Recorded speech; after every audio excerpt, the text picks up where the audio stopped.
Welcome back to New Gen Marketing. My name is Joshua Stanley. I'm the founder of Lifestyle Media and an expert at helping brands connect with Gen Z. Today we are talking about creating advertisements or sponsored posts that actually convert.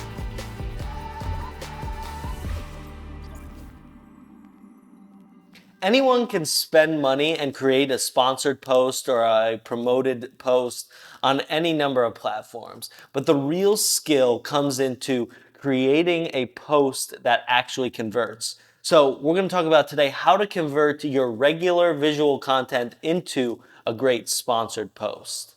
And the first thing, and you're going to hate me for saying this again, but it's know who your audience is. We talk about this all the time, but your audience is going to interact with your sponsored post in a different way than they interact with regular posts, depending on whatever platform it is. So know who your audience is, and then that will allow you to figure out how you want to talk to them in a way they're actually going to hear. This is what I do. It's very different than the organic work that we do, where we want to be more subtle about it. But in sponsored posts, we have a very short amount of time to communicate what we want to communicate, so we have to be very clear about it. And we need to be concise as well. Keep it short, keep it quick, communicate who you are, what you do, and what you want them to do. They say you have 3 to 7 seconds to grab someone's attention. So in being clear and communicating clearly and being concise, like we already talked about, you need to blend in. Make it feel like it is part of this platform and not something separate, something sponsored, something that pulls them out of the experience they're having. Make it feel natural, feel organic, even though it is sponsored, and combining that with your clear and concise communication, you're going to be able to hold people for that short 3 to 7 seconds that you need to in order for them to continue watching. Because this is a sponsored or promoted post, you completely control where it goes and who it's going to, which leaves you a lot of opportunities to experiment, to try new things, and to try out different techniques with different demographics. So try those out, figure out what works before going all in on whatever demographic or way of communication you want to do.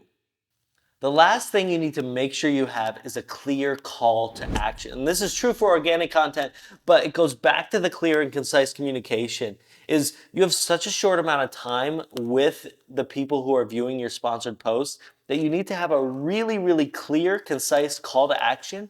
And not just, this is who I am, this is what I do, but this is what I want you to do now. This is where I need you to go now. Having that clear call to action is so essential because you don't want them to live on that platform. With organic content, we want to build an audience. With sponsored posts, we don't. We want to push them somewhere to where we can then control the situation. So pushing them to a landing page, to your website. And that's the last thing I'll also say is make sure to have your visual branding strong. When we work with our clients, and they're doing some kind of a sponsored post, or even when they're creating organic content, we want to have a place to push them to that feels natural, that feels consistent with your brand, and then also communicates what they need to do next. So a sponsored ad is so short. They're going to watch it, and let's say you get them to watch it, watch all the way through, click the call to action, and go to the next place. You need to do that all over again. You need to communicate, this is what you need to do next at this next space. And it's so important because otherwise you're going to have wasted all of the time and money that you spent on these promoted posts. So as you're creating sponsored content, make sure to be clear, concise for your audience, for the audience you have defined you want to talk to. Have a clear call to action and a clear place for them to go, and let that place be very clear on what they need to do next. If you have any other questions or need help with your sponsored or promoted posts, check out lifestyle.media. Until next time, this has been New Gen Marketing.